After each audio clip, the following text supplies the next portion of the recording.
Hello, Mary Helen Taylor Automotive Family, Women in the Driver's Seat, and I am here with fellow ambassador Victoria Kimmel. And who are we speaking with today? We're talking with Deb Hesler from Deb's Dogs, and we have Buckeye, one of her adoptee Great dogs. name, by the way. Yes, little Buckeye.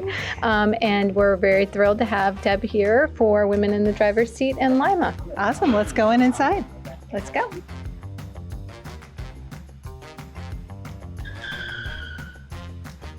I'm here today with Deb Hesler of Deb's Dogs, and so happy to have you here with the Taylor Auto Group.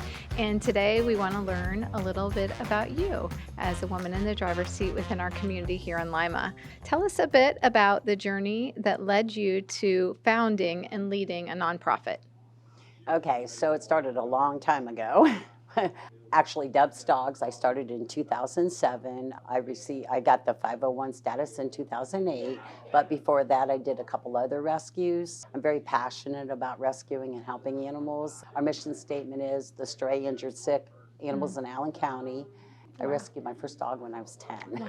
So, Yes. And I'll be 69 pretty soon. So, yeah, many, many years. That is incredible. It's a Yes. true passion for you and just the way you live, right? Right, Every day. yeah.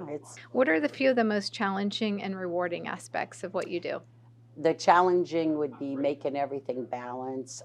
You know, when you get calls on these animals that need help, you know, I always try to prioritize the sick and the injured, but then it's hard not to try to help them all. So basically you do what you can every day, and at the end of the day, no, and you can't help them all, but some animals' lives was improved because, you know, we helped them. Mm-hmm.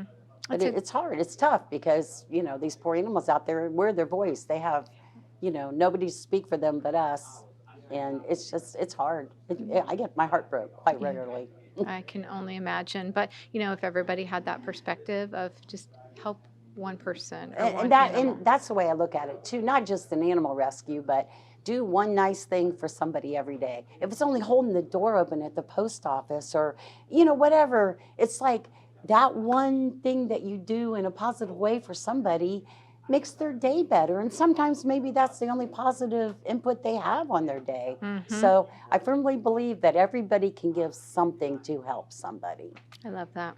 What advice would you offer to other young women or men alike who want to get behind the wheel and lead a nonprofit? So I think that you have to choose, and it's always a head-heart thing with me. My heart always usually wins, but you have to be very passionate and dedicated and know that when you choose whatever you're helping, whether it's people, animals, or you know what it is, that it's not going to ever be about making a profit or anything like that. It's always going to be, you know, you set this goal and you attain it and accomplish what you're trying to do, but you have to have your priorities in order. I mean, it's tough. You have to really, you know, stand firm and give it all you got, but knowing that, you know, there's a lot of obstacles. Mm-hmm. I love how you said a head and heart thing. So your heart then guides you to do it. My heart always guides me. Mm-hmm. Yeah, I love always that. does.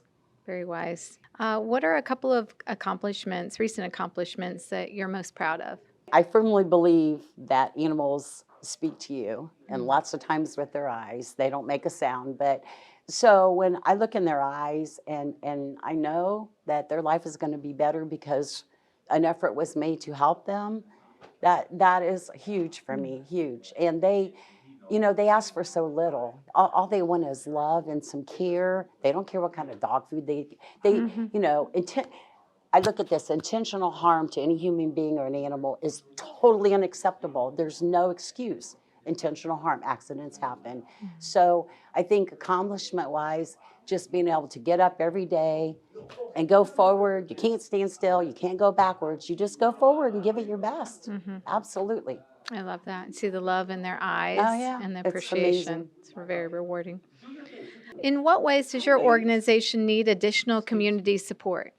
I can always use more fosters. Now, just because they want to foster, they still have to, you know, follow the guidelines. Like my foster homes has to be somebody that I would adopt to.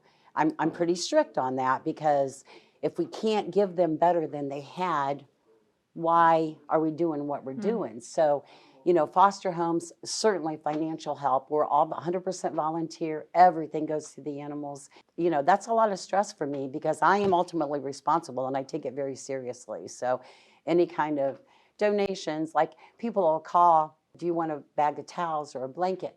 I always say yes, because that is as much for that person as us, because that helps them to know they are doing something positive and helping in some way. They may not be able to donate money or pet food or anything, but them being able to do that, I think about that. That person being able to give and me, saying, yeah, sure, we'll take it.